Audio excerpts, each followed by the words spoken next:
Hello, and welcome to another episode of the Long Game Podcast. I'm your host, Sandra Scaiano. Resilience. It's a term I always knew. I was getting it. I get resilience. But it wasn't really until this year and, all that's transpired that it really started to resonate with me on a deeper level. Everything this year has just been more emotionally charged. And not until I met today's guest, Taryn Abrahams, did I realize how resilience is more than just charging through and carrying on. It's about self-awareness. It's about gaining control over how we deal with stress in our lives. And that could be any type of stress. Sometimes there's that one person that can really bring their perspective and connect with you. And Taryn did that for me. She's a behavioral and human interaction expert. So she goes in and helps companies implement best practices and improve their culture. She's a psychotherapist, which, for me, that just brings a whole other level of understanding and way of explaining. And she's got workshops, coaching, and consulting services. She's here today helping us create best practices with strategies for improving resilience. And if you're anything like me and thought, I get it. I get resilience. Do yourself a favor and listen in to how Taryn breaks it down, because resilience is so much more than just getting through.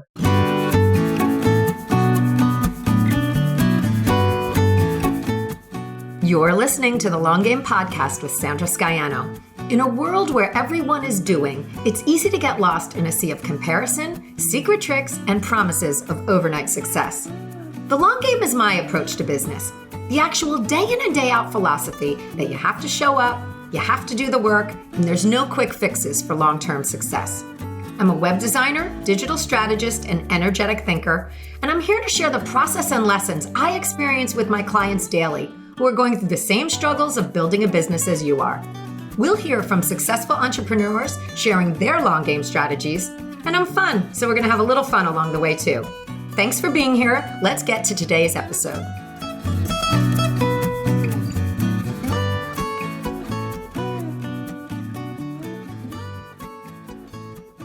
Hello and welcome, Taryn. I'm so glad you're here and we're able to join us today. So happy to be here. Thank you so much for inviting me. It's a real pleasure. I really enjoyed when I met Taryn. We were on a virtual networking call. That's how we're still doing things in the fall of 2020. And Taryn came on and was talking about resilience. And, to me, it resonates. Resilience is a long game strategy.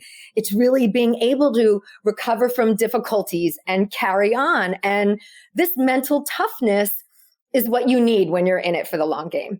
Right. And of course, with everything going on in the world, this is a huge time to be talking about resilience. There's been so much pivoting this year, and it's a time to be super dialed in, into your personal mission and your mindset, because this is where it all starts. Yes. So as business owners, we handle it all. And so I find that conversations, Taryn, when I'm talking to clients on every different level, it always comes back to mindset and, what we tell ourselves as we go through our days. So let's start here. Yes, absolutely. It's so well said. And one of the great things, one of the exciting things about resiliency is if this is something you want to improve, you can improve it with practice and intention. And I want to be also, let's define what resilience is. How about that? Yes. That might be a good starting point. So really resilience is a matter of developing a skill to be able to push through trials and tribulations, to be able to develop the skill to notice your own thoughts, unhook them from non-constructive ones, and rebalance quickly. And to add to that, it's not, resilient people have bad days. Resilient people have bumps in the road. So this isn't a matter of being perfect. There's no such thing as perfect. But resilient people are able to do is to move beyond the trials and tribulations and the challenges and to be able to see things from a larger perspective. They see the bigger meaning to things. So that allows them to sort of get through those challenging times. And like I said, this is something that with practice, we absolutely can improve. And let's face it, we're all, in very challenging times right now. Personally, professionally, emotionally, this is a really challenging time. And so there is a lot of there's a lot of uncontrollables right now in our lives. Mm-hmm. There's a lot of things we are not in control of. But the things that we can control is our inner dialogue. Mm-hmm. And what's so interesting is that we all talk to ourselves throughout the day. I mean, we all are having conversations with ourselves. Some of us are aware of it. Some of us are not. I don't know if this has ever happened to you where you've been, had a really stressful day. And then at the end of the day, you have this booming headache and you're not really sure, like, what went wrong? What happened? Why do I feel this way? And normally it's because you have been filling yourselves up with feelings and thoughts that maybe aren't serving you well. And the mind and the body is connected. So oh my gosh, a totally. good way to decipher if you're a resilient person or not is, how is your body feeling? How is your body responding to the stress? And sometimes that might be a good cue or indication on how you're dealing with it. I mean, we talk a lot on this podcast about noticing and just being aware, noticing what's going on. And that really comes into it. When I talk with my clients, I find that it's easy for people to kind of get into an overwhelm of those thoughts. It's like they snowball. So when they're having the bad day or the tech overwhelm, it's like, I can't get out from under this. And one of the things I always do is just say, we're going to pause with that thought, first of all. Mm-hmm. And I'm so glad you called me because I'm going to help you out of it, but one step at a time as well. So, I would love to talk about, I know you have some strategies on improving resilience so that people can remind themselves and be aware of these things when they don't necessarily have that someone to call. Right. So number one is first, know your triggers. Yes. Know your triggers. We all have them, right? We're emotional beings, right? And there are things that set us off, things that make us feel some type of way. My husband, my kids, the dog barking. But there's some value behind understanding your triggers. You don't necessarily have to do much with it if you actually are aware of what they are. And so when you gain that self-awareness, you're able to kind of acknowledge when they're in front of you. And then the second step would be developing a game plan when those triggers present themselves. So yes, understanding your triggers is a key part to resilience. And that's just the awareness again, because if you're not aware, you're just going down the mountain of, why is this happening to me? Whereas awareness lets us take a pause and start to say, all right, I recognize this situation. Right. And then, like you said, take stock. Number two is take stock of how you process that information. Yeah. So are you a pessimist? Are you an optimist? When you look at a situation, do you tend to see it as glass half full, glass half empty? And so understanding how you think, your thinking patterns, gives you a lot of insight in terms of how you process stress. Like, let's remember that when we respond to stress, we respond to our perceived stress. So it's our perception of the stress. So you could line 10 people up to watch the same news program about an upsetting incident that happened in the community. And you will if you interviewed those 10 people, you will find that we all process it slightly different.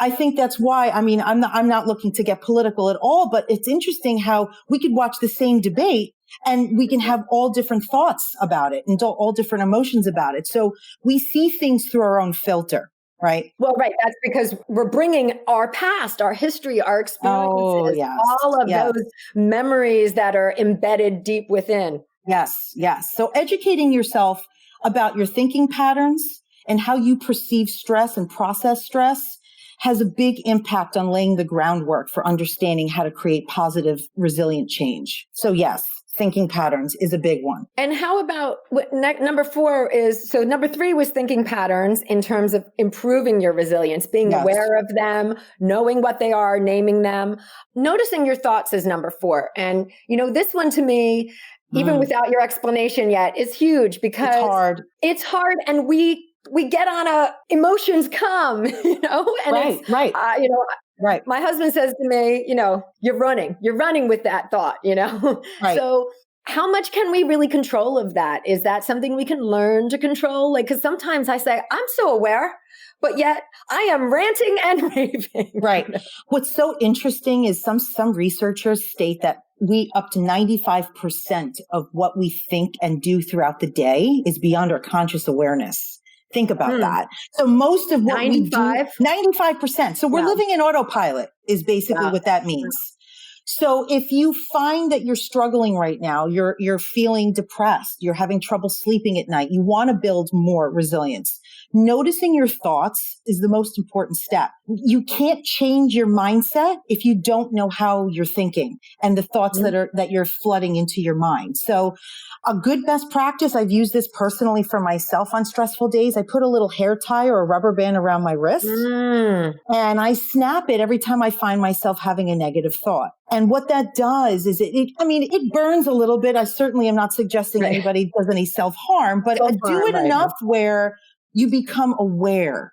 And so at the end of the day, you kind of are able to take stock of, okay, how was I thinking today? Was it mostly positive? Was it mostly negative? How many times did I snap that hair tie? Because that's a stop in your day. Like, you have to really make that action. You really, really do. And I just want to preface, this is like easy to say. It's not the easiest to do, but with intention and with practice and with self-awareness, it's absolutely achievable.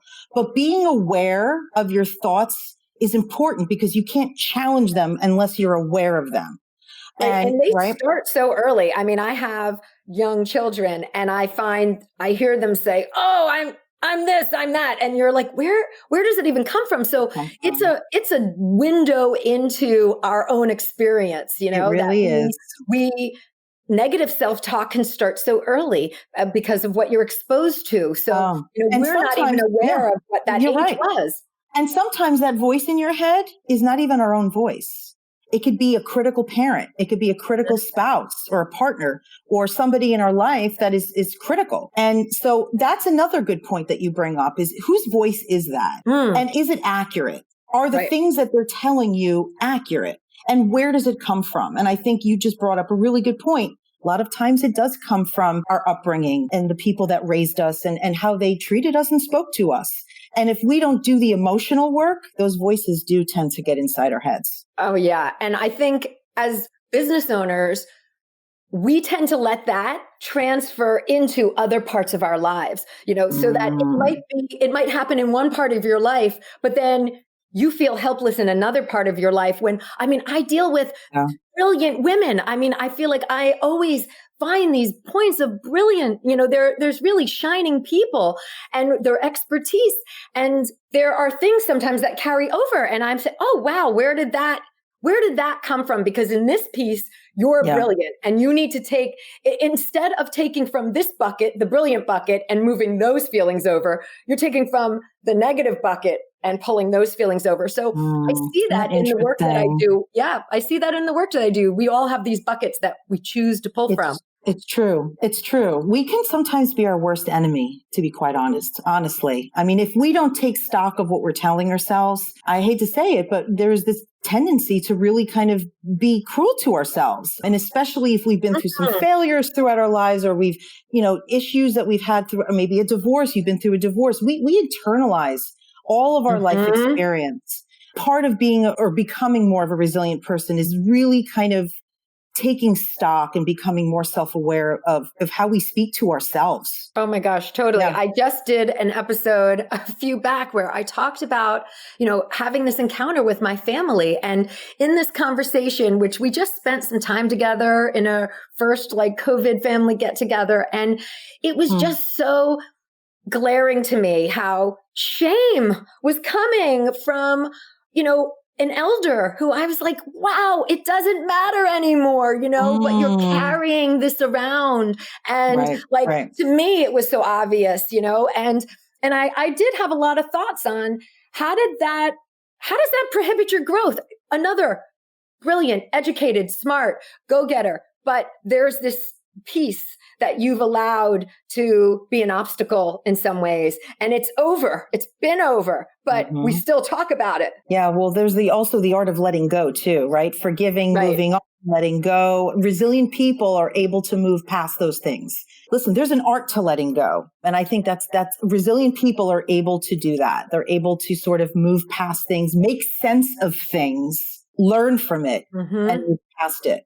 right? I love that concept, the art of letting go. It's an important one. Yeah, completely. One. Think of how much baggage we would have if we didn't Oh let my gosh, go. it unburdens you. Yeah, I mean, it really does. Yeah. How much happier we are when we just feel free. You know, I don't have a care in the world, but not that anyone does, but just you feel lighter. You do. So let's move on to number 5 of the strategies for improving resilience. And that is to challenge your thoughts. So now we've become aware. We know our triggers. We've taken stock of our thought patterns and we've noticed our thoughts. So now how are we going to challenge those thoughts? Right. So there's a saying, there's actually a clinical term for this. It's called cognitive reframing. It's a very fancy term. What it basically means is when you change the way you look at things, the things that you look at will change.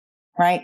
So part of that, and this is something that is utilized with psychotherapists. I know that the nursing community uses it with patients. So really what it is as you notice your negative thoughts, an effective part of reframing is involving examining the truth and the accuracy behind the thoughts, which is something I kind of already touched on. So are the things that you're telling yourself even true? You know, what are some of the other ways that you can interpret the same set of events or data? Okay. Which ways of seeing things serve you better? You know, and I want to kind of caution the audience. It's not a matter of just being a positive thinker. I mean, it's nice to be a positive thinker, but there's actually a science behind this. Being happy, having those happy moments is important, but it's also critical for opening your mind to exploring and building the skills that are become valuable for your professional life and your personal life. See, the thing is that when we don't have control over our thoughts and we get paralyzed by fear or concern, we end up becoming almost tunnel visioned. We focus so much on the fear that we lose sight over the solution part of it. What can we do to make this better? And so that's the science behind this, is if we can allow ourselves to calm our mind a little bit, it allows us the opportunity to do things like pivot, which is a word I hear every day. As a business owner, we all have had to pivot, right? Some of us worked out in the field and now we're working 100% remote. We've had to sort of change our business model. I mean, there's a lot of things that we've had to revisit and take a look at. And so, but being able to do that requires us to not allow fear to paralyze us. And when we can get ourselves to a place where we can calm the mind, that's when out of the box thinking happens. That's when solutions happen. That's when innovation happens. Right. That's where creativity, Exactly. Right? Exactly. And some of the most amazing innovators have created things out of disruption.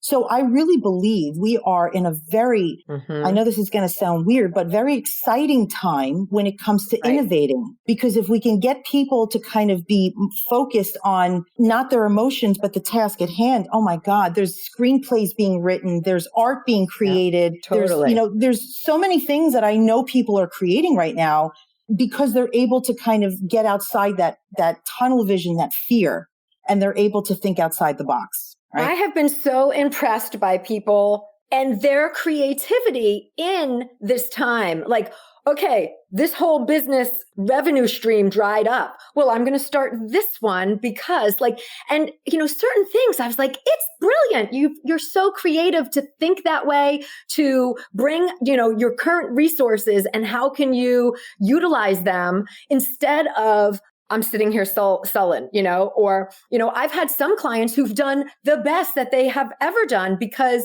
they have put themselves out there when other people said, there's a pandemic. It's, there's a lot going on politically. I'm not going to put it out there. They launched anyway. And people needed that and were able to. So there was also being brave and taking that step and challenging yourself really allowed them, and there's that creative piece to it. I always find that I flow, when there isn't a lot going on, like I'm able to just flow in my projects and think for my clients and I come up with these ideas. So I really think that, having that better mindset is just helpful overall in terms of your mission, your vision for the work that you're doing. I mean, especially for those solopreneurs that are listening to this podcast, you wouldn't be here if you allowed fear to overcome you. Seriously. Everyone's got...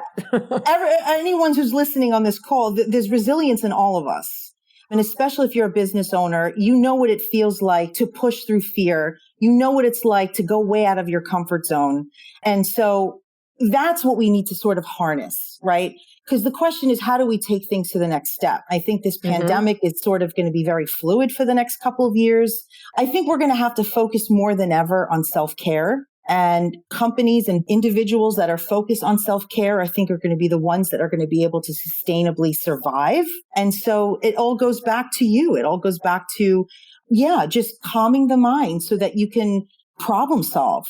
You can innovate, which is what we all want, right? We all want to. And what we all need to do to keep growing, right? Growth comes from innovation, not just keeping things the status. Yeah. So number 6 is replacing your thoughts with more positive thoughts, which that's, okay, great. You've told me what to do. Yeah. Now this is it. Number 6 is pivotal. Like, how do you do that? I mean, once you're aware, what is that thought process to say, I'm going to change this? Is it just repetitive telling yourself? No. So I would ask that the audience, if this is something they truly want to embark on, to write down those statements that are sort of coming up for you throughout the day. Write them down. There's some power that happens when you put pen to paper. Put it down on a piece of paper and then ask yourself, again, challenge those thoughts. But then once you challenge those thoughts, figure out a way to put a positive spin on it. When you're looking at something negative, see if you can change your self-talk to use less strong, less negative emotions.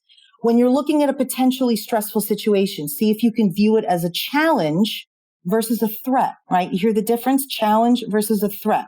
Or look for the gift. Oh my gosh. That is like, can I just stop right there? Alone. Boom. Right. Because that's the reframe. That is the reframe, because we feel like that person attacked me or this situation is attacking me. It could be so many things. But so let's use that as an example. So somebody attacks you verbally over the phone, whatever, what could be the reframe? What would be the way you would view it? And then what would be the reframe? They're having a bad day. Right. Right. Something must have happened on the drive, spilt their coffee on the drive to work, or something has really sparked them because it's over the top. But what you just gave was a reframe, because most people would say, why are you speaking to me this way?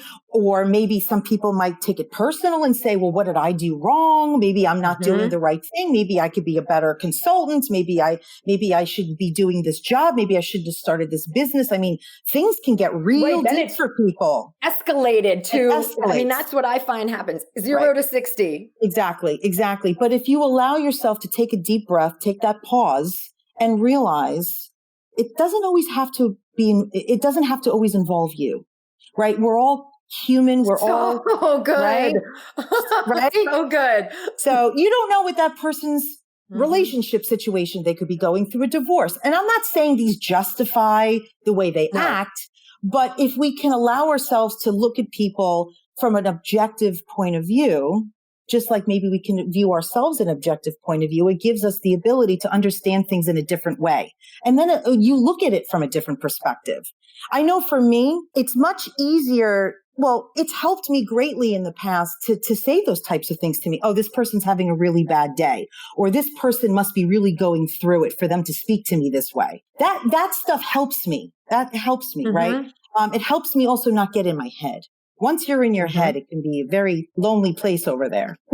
Right. Totally. Right. And I think in this replace this thoughts with more positive as well is that awareness that, without going too woo, but you make space for positive thoughts when you remove that negative thought. So there is another customer walking in the door. There is another opportunity for you as a business owner. Like, I think you make that space and then the client appears, the customer walks in and buys something. I mean, all of those things start to happen when you've changed those thoughts to something a bit more positive. Right. There is opportunity at the next corner. Right. Exactly. I mean, we can thank our prehistoric ancestors for this. I mean, this whole fight or flight that we have in our system is something that we've had for a long time. And it used to serve us well. I mean, there was a time in our lives where, we would be at risk of being pummeled by a lion or, something in the environment. But, we don't live like that anymore. We have a civilized society, right? And we have things in place to protect us. So we don't necessarily need that primal sort of instinct to kind of fight or flight anymore. And so resilient people are able to quiet the primitive mind. They're able to quiet that fight or flight, stay present in the moment, calm the mind so that they can create solutions, right? So like, our prehistoric ancestors, if they were in a forest and there was a threat of being pummeled by a bear or a lion, fear makes people run. That's the initial instinct, is to run. But if they didn't feed into that fear, they might realize there could be a weapon nearby. There could be, I don't know, a lake they could jump into, or something, or a tree they could climb up of, or something. But, fear paralyzes us. It really does. And it really narrows our ability to solve what's in front of us. And I think you bring up a very good point too on that is, as business owners, sometimes we are solopreneurs or on our own. So like, it's so important to be aware so that fear doesn't make you run and react. I mean, I always remember being told, respond. You respond because you're pausing and it's thoughtful rather than the reaction. Reacting is emotional. Right. Exactly. Right. So I just feel like that is something as us, as solo people, like, who do you turn to? And I always talk about in this podcast, the importance of coaching, the importance of having business friends who are support, a mastermind group, all of that, because those are places too who give you perspective. It is like the business therapy, quote unquote. Those people give you perspective because you come with, hey, this is what's going on. You get perspective back. So I always encourage everyone to, I always have a business coach and have multiple groups of people that I connect with, That's and network wonderful. with. But you're also aware enough to realize that there's value in those things, right? I think sometimes, especially us women, we try to do everything on our own. We take on like everything, right? And we can't be everything at all the times, right? And even resilient people have weak moments. Even resilient people have bad days. I think the difference is they don't stay there. They don't let it to consume them, right? And I think that's the difference. Yeah. And you go right into number 7, segue right into number 7, which is a division of labor, like ask for help. Oh boy. As women, we find this a little bit difficult. I'm a little, now, a lot. I think we're not good with that. We're all home. I mean, we're making dinner. Yeah. Now we're teaching. We're running our businesses, doing our business. So I think this is an important piece to ask for help. Absolutely. We can't do this alone. I mean, it takes a village even more now than ever before. And I think if you're the caregiver in your family, or if you are, a single mom, or if you are, a wife, it doesn't matter. We tend to forget that there's help around us, but people don't know how to help us if we don't ask. And especially if we're somebody that tends to always seem like we have it together, people don't know. They don't know how to help us. And so I think sometimes figuring out how we can get help around us, even something as simple as, renegotiating who does the chores in the house, because let's face it, we're all home now, right? It shouldn't just be one person. It should be a collective responsibility. And sometimes it takes renegotiating those types of things, right? Totally. And even looking at your resources. I mean, when you say that, I had my kids, you're vacuuming every day. We're all here. I'm not the only one here. Somebody is running a vacuum every day here because we're all capable. And you can even do a shitty job because it's being run every day. You miss this, your sister gets it tomorrow. So I have even really pulled on this lesson to, I have a type of business that when all of this stay in place started going on, like people were calling me to say, help me kind of redefine my business. What's my next step? Help me with that pivot. And so I just out of necessity was like, I can't do all of this anymore. And you guys have been living the charmed life. So let's go. We're all running the vacuum. There you go. Division of labor. Yes. I also think, to add to this, which is very much related to what we're talking about, and I think it's an important thing for us all to think about, is how do we define success? I think that looks maybe a little different now, or like, what does a successful day look like now as opposed to before COVID? I mean, I know for me, before COVID, I would sit down and bang out 10 hours of work, no problem. Now my day looks different. I may go food shopping in the middle of the day. I may go out and take a walk because I've been sitting for hours. I may go kick a ball around with my daughter in the backyard because it just feels good to just get the blood going. So, and I don't think those are bad things. I think those are important things, right? We don't want to burn out. And we also want to be realistic. I mean, when we look back 10 years from now, we're still in this. We're still very much in this. Even though we are adjusting, we are, in general, people tend to be resilient. I mean, look at how we handled 9/11. Right. Look, I mean, right? Our families have healed. And I mean, it's still, of course, listen, we have to carry on. We have to carry on, and we will carry on, and we will move past this, right? Yeah. Totally. And I think you say something, another interesting point of, you get to shape your life and your day the way you want it to be. And there are certain parameters, like, yes, you may have to be somewhere at a certain time, but taking that break and getting out. I mean, yes. I feel like that has been one of the number one things for me on this whole journey of 10 plus years in my own business has been, I do things like time is a completely different thing to me nowadays. It is. It isn't 9 to 5. Although I keep those hours, I do these things for my children. I haven't been to a store on a Saturday, because I'm like, I don't need to deal with that.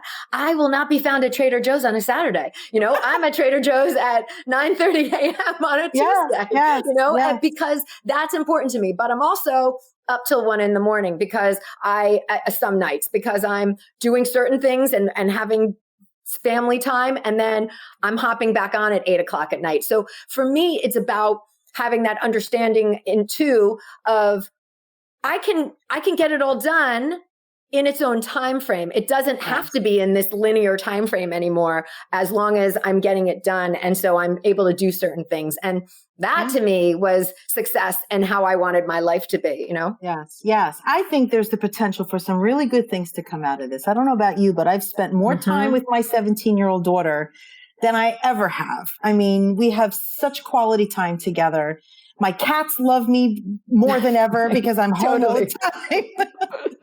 Oh my gosh. In the beginning, my dog was exhausted. I was like, let's go for another walk. Right. But, I want to be also cognizant and mindful that there are probably going to be people listening to this podcast that have lost loved ones. So I know that this is a very challenging time. I think a lot of us are grieving in our own way. I mean, I think, grieving over the loss of our freedoms, grieving over maybe a loss of a loved one.